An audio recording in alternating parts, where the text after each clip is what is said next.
প্রিয় দশম শ্রেণীর শিক্ষার্থীবৃন্দ, অনলাইন ক্লাসে তোমাদের স্বাগত।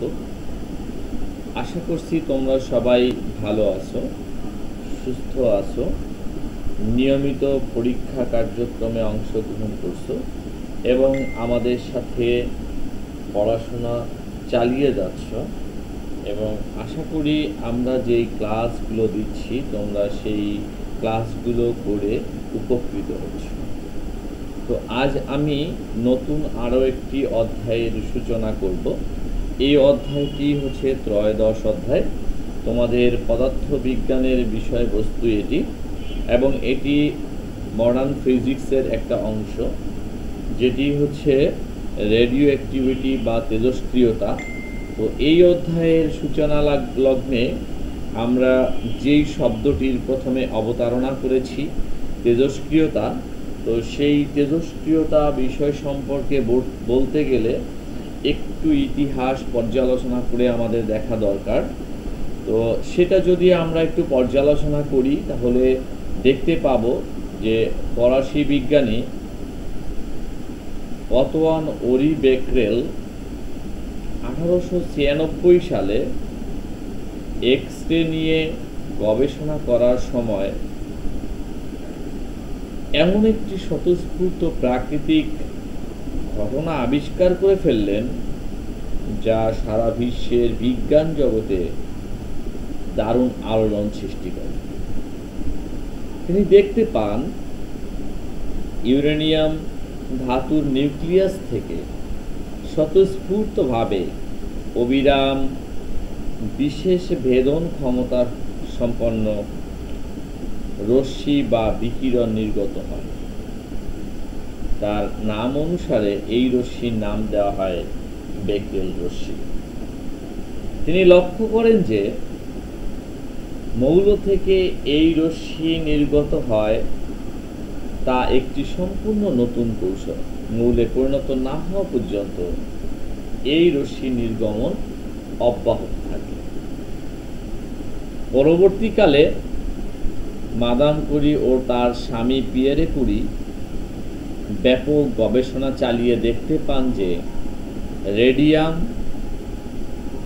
পোলোনিয়াম, থোরিয়াম, অ্যাক্টিনিয়াম প্রভৃতি ভারী মৌলের নিউক্লিয়াস থেকেও বেকেরেল রশ্মির মতো একই ধরনের রশ্মি নির্গত হয়, যা এখন তেজস্ক্রিয় রশ্মি নামে পরিচিত।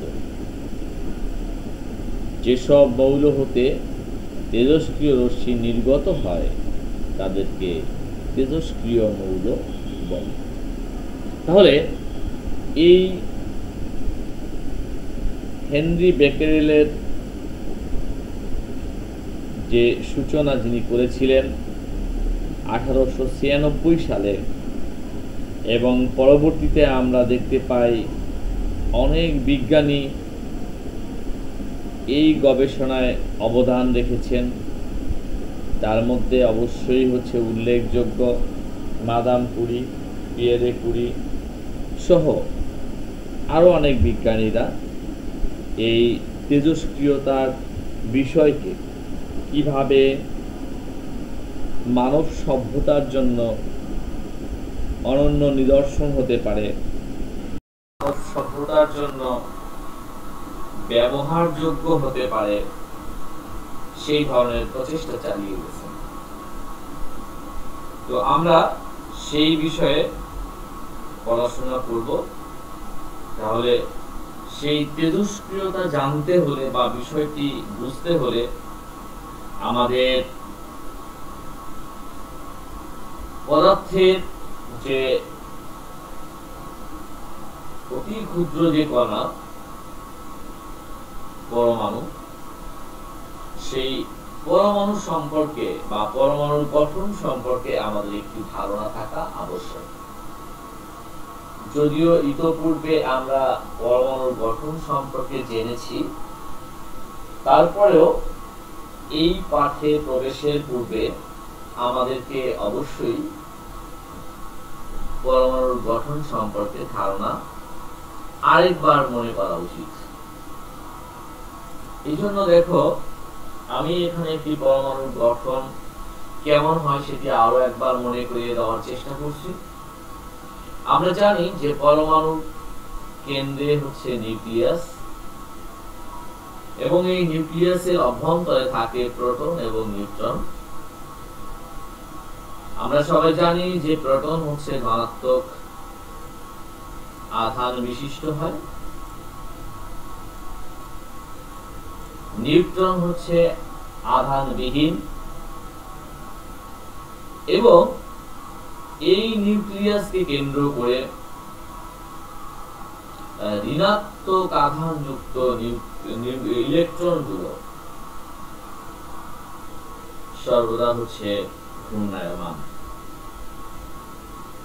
তাহলে পরমাণুর কেন্দ্রে আমরা দেখতে পাচ্ছি ধনাত্মক আধানযুক্ত প্রোটন এবং আধান নিরপেক্ষ নিউট্রনের উপস্থিতি।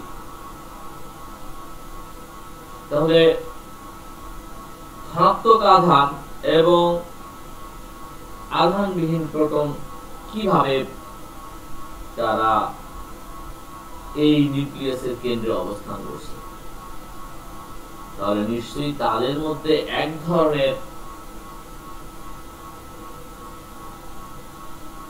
এক ধরনের বল কাজ করছে,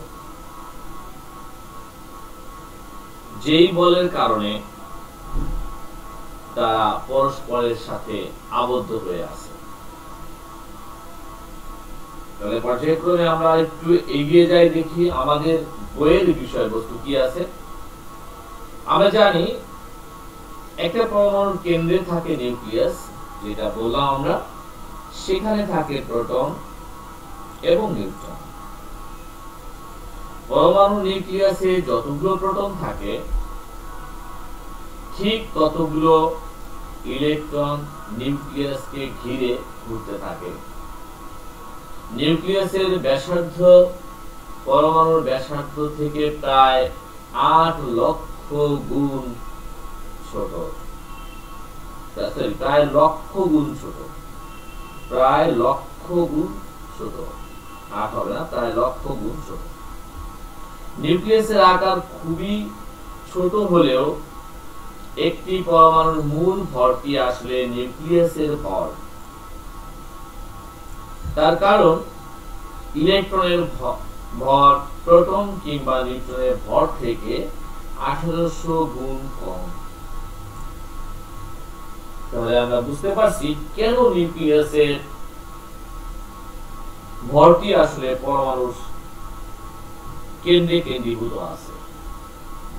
কারণ এখানে প্রোটন এবং ইলেকট্রনের ভর অনেক বেশি,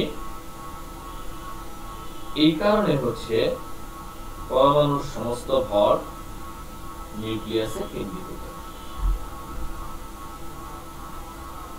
প্রোটন পজিটিভ চার্জ যুক্ত, ধনাত্মক আধান, এটা আমরা জানি। শুধু প্রোটন দিয়ে নিউক্লিয়াস তৈরি হতে পারে না। কেন পারে না?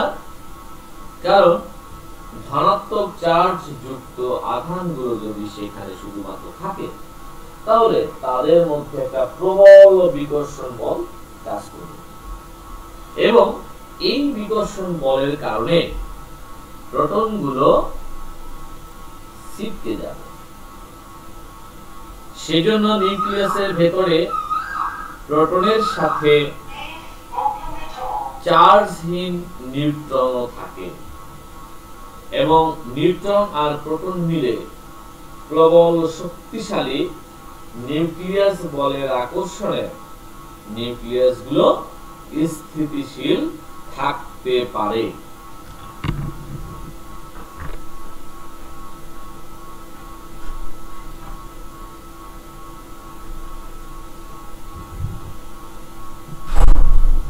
তাহলে এখানে আমরা একটা শব্দ পাচ্ছি, দেখো, প্রবল শক্তিশালী নিউক্লিয়ার বলের আকর্ষণ, যেটা আমি বলেছিলাম ইতিপূর্বে যে প্রোটন এবং নিউট্রনের মধ্যে এক ধরনের স্ট্রং ফোর্স সেখানে কাজ করে, যার কারণে এই প্রোটনগুলো নিউক্লিয়াসের মধ্যে স্থিতিশীল থাকতে পারে। তাহলে এই জায়গাটা থেকে আমরা একটা অনুধাবনমূলক প্রশ্নের অবতারণা করতে পারবো যে কেন প্রোটনগুলো নিউক্লিয়াসের কেন্দ্রে পরস্পরের সাথে আবদ্ধ হয়ে আছে বা স্থিতিশীল অবস্থা বিরাজ করছে। এই উত্তর তোমরা অবশ্যই দিতে পারবে। সাধারণ হাইড্রোজেনের কেন্দ্রে একটি মাত্র প্রোটন থাকে, এটা আমাদের সবার জানা আছে। বাড়তি একটি বা দুটো নিউট্রন সহ হাইড্রোজেনের নিউক্লিয়াসও রয়েছে, কারণ আমরা জানি হাইড্রোজেনের আইসোটোপের কথা, তাই তো? তাহলে নিউক্লিয়াসের ভেতরে প্রোটনের সংখ্যা বাড়ার সাথে সাথে সেটাকে স্থিতিশীল রাখার জন্য নিউট্রন সংখ্যাও বেড়ে যেতে থাকে। তাহলে এখানে একটা গুরুত্বপূর্ণ লাইন অবশ্যই, যে নিউক্লিয়াসের ভেতরে প্রোটনের সংখ্যা যখন বেড়ে যাবে তখন সেটাকে স্থিতিশীল করার জন্য বা স্থিতিশীল রাখার জন্য নিউট্রনের সংখ্যাও কি হবে? বেড়ে যাবে। কিন্তু তারপরও নিউক্লিয়াসের ভেতরে প্রোটন সংখ্যা 82 অতিক্রম করার পর নিউক্লিয়াসগুলো অস্থিতিশীল হতে শুরু করে। এটা আরেকটা কনসেপ্ট আমাদের মনে রাখতে হবে, যে নিউক্লিয়াসের ভেতরে প্রোটন সংখ্যা 82, অর্থাৎ ভারী পরমাণু সংখ্যা 82, ঠিক আছে না? তাহলে অতিক্রম করার পর থেকে নিউক্লিয়াসগুলো অস্থিতিশীল হতে শুরু করে। তাহলে অস্থিতিশীল নিউক্লিয়াসগুলো কোনো এক ধরনের বিকিরণ করে স্থিতিশীল হওয়ার চেষ্টা করে। তাহলে আমাদের বুঝতে হবে যে এই যে অস্থিতিশীল নিউক্লিয়াসের কথা আমরা বলছি, কেন অস্থিতিশীল? কারণ হচ্ছে এটা আমরা যদি বলি ভারী পরমাণু বা প্রোটন সংখ্যা যখন হচ্ছে 82 অতিক্রম করে, তখন হচ্ছে এই যে নিউক্লিয়াসের মধ্যে প্রোটন সংখ্যা অনেক বেশি হয়েছে। তাহলে এই বেশি হওয়ার কারণে তাদের মধ্যে একটা অস্থিতিশীল পরিবেশ শুরু করে, এবং এই অস্থিতিশীল অবস্থাকে স্থিতিশীল করার একটা চেষ্টা চালিয়ে যাচ্ছে। তাহলে সেই চেষ্টাটা কি বলো? সেই চেষ্টার সময়, স্থিতিশীল হওয়ার চেষ্টার সময় এক ধরনের বিকিরণ হয়, যেই প্রক্রিয়াটার মধ্যে, এবং এই সমগ্র যে প্রক্রিয়াটাকে আমরা বলি তখন হচ্ছে তেজস্ক্রিয়। নিউক্লিয়াসের ভেতর থেকে যে বিকিরণ বের হয়ে আসে সেটাকে বলি তেজস্ক্রিয় রশ্মি। তাহলে সেই তেজস্ক্রিয় রশ্মির মধ্যে যেমন আমরা বলি হচ্ছে আলফা, বিটা, গামা। তাহলে নিউক্লিয়াসের ভেতরে প্রোটন সংখ্যা 82 অতিক্রম করলেই পারমাণবিক সংখ্যা 82 এর বেশি। যে নিউক্লিয়াসগুলো তেজস্ক্রিয়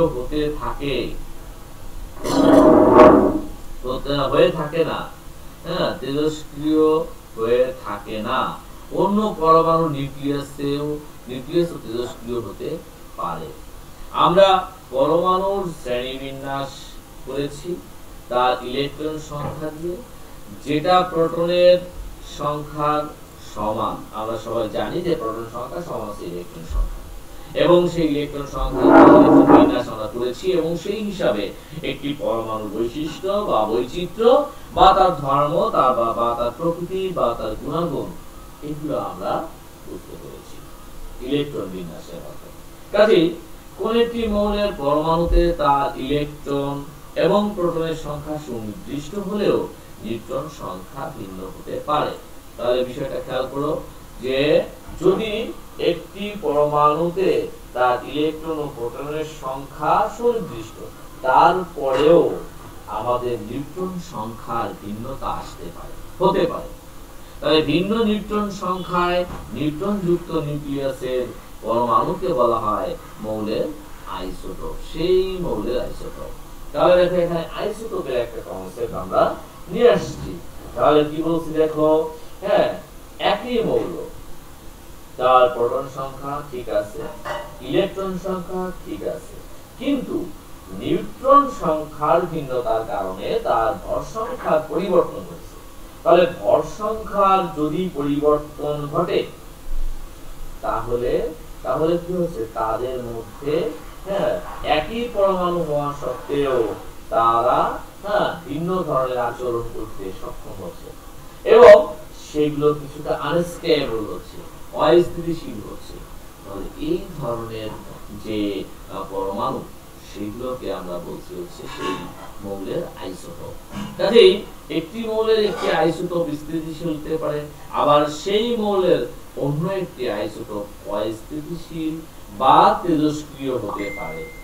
উদাহরণ দেওয়ার জন্য আমরা যদি বলি যে কার্বন মৌলের কথা, তাহলে কার কথা বললাম বলো? কার্বন মৌলের কথা বললাম। তাহলে কার্বন মৌলের কথা যদি এখানে আমরা বলি, তাহলে কার্বন এখানে দেখো এর নিউক্লিয়াসে 6টি প্রোটন আছে, 6টি প্রোটন আছে, 6টি ইলেকট্রন আছে। এখন দেখো যদি এমনটি হয় যে নিউট্রন সংখ্যা একটা বেড়ে গেল, তাহলে নিউট্রন সংখ্যা 7 হলো, ভর সংখ্যা হচ্ছে কত হয়ে গেল? 13। আবার যদি নিউট্রন সংখ্যা 8 হয় তাহলে আমার ভর সংখ্যা কত হবে? 14। কারণ আমরা জানি ভর সংখ্যা মানে হচ্ছে তার প্রোটন সংখ্যা যোগ হচ্ছে তার নিউট্রন সংখ্যা। তাহলে ভর সংখ্যা দেখো 12, 13, 14 হচ্ছে কার্বন। তাহলে একই মৌলের তিন ধরনের ভর সংখ্যা আমরা পাচ্ছি। কেন পাচ্ছি? কারণ এখানে তার নিউট্রন সংখ্যার পরিবর্তন ঘটেছে। একটা নিউট্রন সংখ্যা 6, আরেকটা 7, আরেকটা 8। ঠিক আছে? তাহলে কার্বনের এই যে আইসোটোপের মাঝখানে আমরা দেখতে পাই যে কার্বন 14 এটি হচ্ছে অস্থিতিশীল বা তেজস্ক্রিয়। আমরা তাহলে বলেছি যে কিছু কিছু আইসোটোপ হতে পারে আনস্টেবল, অথবা হচ্ছে রেডিওঅ্যাক্টিভ। তাহলে এখানে কার্বন 14 যেটা সেটি আসলে হচ্ছে অস্থিতিশীল। 1896 সালে, যেটা আমি আগেই বলেছিলাম, এই কথাগুলো ইউরেনিয়াম থেকে তেজস্ক্রিয় রশ্মির অস্তিত্বের প্রমাণ করেন। পরবর্তীতে Ernest Rutherford, Pierre Curie, Marie Curie সহ অন্যান্য বিজ্ঞানীরা এই তেজস্ক্রিয়তা আবিষ্কার করেন। এখন এটি কি আসলে, এখন কি এদের বৈশিষ্ট্য, কেমন ধরনের আচরণ করে? এটি বাইরের চাপ, তাপ, বৈদ্যুতিক বা চৌম্বক ক্ষেত্র দিয়ে কোনোভাবেই হচ্ছে এই রশ্মিকে নিয়ন্ত্রণ করা যায় না। কাজে এটি একটি নিউক্লিয় ঘটনা হিসেবে মেনে নেওয়া হয়। শুধু তাই নয়, তেজস্ক্রিয়তার কারণে তেজস্ক্রিয় রশ্মি নির্গত হয়ে নিউক্লিয়াসের গঠন পরিবর্তিত হয়ে সেটি ভিন্ন ধরনের মৌলে পরিণত হয়, সেটা আমরা লক্ষ্য করেছি এবং সেটা আমি সূচনালগ্নে বলেছি। নিউক্লিয়াস থেকে যে 3টি প্রধান রশ্মি বের হয় সেইগুলো হচ্ছে, দেখো এখানে চিত্র দেখতে পাচ্ছি, আলফা, বিটা, গামা। 3 ধরনের রশ্মি নির্গত হয়। তাহলে কি কি বলো? Alpha, beta, gamma. আলফা কণা, বিটা কণা, কিন্তু গামাকে আমরা বলি হচ্ছে রশ্মি বলি।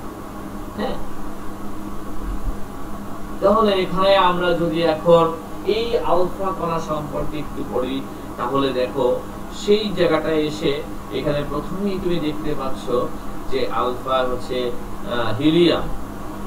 আমার হিলিয়াম নিউক্লিয়াস, সেটা কেমন? তাহলে নিউক্লিয়াস কেমন হবে? হিলিয়ামে আমরা জানি হচ্ছে ভর সংখ্যা হচ্ছে 4, পারমাণবিক সংখ্যা হচ্ছে 2। তার মানে হচ্ছে এখানে প্রোটন আছে 2টি, ইলেকট্রন আছে 2টি এবং সেই সঙ্গে নিউট্রনের সংখ্যাও 2টি। এখন যদি আমরা নিউক্লিয়াস বলি, তাহলে নিউক্লিয়াসের মধ্যে কি থাকবে? প্রোটন থাকবে আর নিউট্রন থাকবে। তাহলে ইলেকট্রন সেখান থেকে থাকবে না, তাই তো? তাহলে আলফা রশ্মি বা আলফা কণা আসলে একটি হিলিয়াম নিউক্লিয়াস। একটি হিলিয়াম নিউক্লিয়াসে থাকে 2টি প্রোটন, যেটা বলছি 2টি প্রোটন থাকে, 2টি নিউট্রন থাকে। কাজেই এটি চার্জযুক্ত কণা, কারণ ইলেকট্রন সেখানে নেই। কারণ ইলেকট্রন নেই মানে সেই ইলেকট্রন চলে গেছে। তাহলে যদি চলে যায় তাহলে নিউক্লিয়াস, নিউক্লিয়াসে কি তাহলে? প্রোটন আর নিউট্রন। তাহলে প্রোটনের আধান কি? ধনাত্মক। তাহলে কিন্তু সেটি একটি চার্জযুক্ত কণা হবে। সেই কারণে বিদ্যুৎ এবং চৌম্বক ক্ষেত্র দিয়ে এর গতিপথকে প্রভাবিত করা যায়। একটা নিউক্লিয়াসের ভেতর থেকে যখন একটি আলফা কণা বের হয়ে আসে তখন তার শক্তি থাকে কয়েক মেগা ইলেকট্রন ভোল্ট। কাজেই যেটি যখন বাতাসের ভেতর দিয়ে যায় তখন বাতাসের অণু পরমাণুর সাথে সংঘর্ষ করে এবং সেগুলোকে তীব্রভাবে আয়নিত করতে পারে। বাতাসের আলফা কণার গতিপথ হয় সরলরেখার মতো, এটি সোজা এগিয়ে যায়। তবে আলফা কণা যেহেতু হিলিয়াম নিউক্লিয়াস, তাই এটা পদার্থের ভেতর দিয়ে বেশি দূরে যেতে পারে না। বাতাসের ভেতর দিয়ে মাত্র 6 সেন্টিমিটার যেতে না যেতেই বাতাসের অণু পরমাণুকে তীব্রভাবে আয়নিত করে এবং তার পুরো শক্তি ক্ষয় হয়ে থেমে যায়। কাজেই একটা কাগজ দিয়ে এই আলফা কণাকে থামিয়ে দেওয়া যায়। তাহলে আবার বলছি, এই আলফা কণা সম্পর্কে বা তার বৈশিষ্ট্য সম্পর্কে, সেটি হচ্ছে তীব্রভাবে আয়নিত হয়, বাতাসের অণু পরমাণুর সাথে সংঘর্ষ সৃষ্টি করে, এটি সরল পথে আলফা কণার গতিপথ হয় সরল রেখার মতো, এটি সোজা এগিয়ে যায়। তবে যেহেতু হচ্ছে এটি নিউক্লিয়াস এবং একটি ভারী, এটা পদার্থের ভিতর দিয়ে বেশি যেতে পারে না, এটা বাতাসের মধ্য দিয়ে মাত্র 6 সেন্টিমিটার এর পরে হচ্ছে সেটা তীব্রভাবে অণু পরমাণুর সাথে আয়নিত হয়ে যায় এবং তার পুরো শক্তিটা নিঃশেষ হয়ে যায় এবং পরিশেষে একটা কাগজ, একটা শীট দিয়ে এটাকে থামিয়ে দেওয়া সম্ভব হয়। তাহলে প্রিয় শিক্ষার্থীরা, তাহলে আমরা আলফা রশ্মি সম্পর্কে একটু ধারণা পেলাম এবং সেই সাথে তেজস্ক্রিয়তা কি সে সম্পর্কে আমরা একটুখানি বোঝার চেষ্টা করলাম। পরবর্তী ক্লাসে আমি আবার আলফা কণা থেকে শুরু করব, এর কতগুলো বৈশিষ্ট্য, এর কতগুলো ইকুয়েশন দিয়ে আমরা চেষ্টা করব যে আলফা রশ্মি আর নির্গত হলে কি হয়, কি ধরনের মৌলে পরবর্তীতে পরিণত হয়, সেইগুলো আমরা আসলে বোঝার চেষ্টা করব। তো সে পর্যন্ত সবাই ভালো থাকো, সুস্থ থাকো, এই ক্লাসগুলো উপভোগ করো, এই প্রার্থনা করি যে তোমরা তোমাদের পরবর্তী স্টেপে বা ধাপগুলোতে আরো উন্নতি করো। ভালো।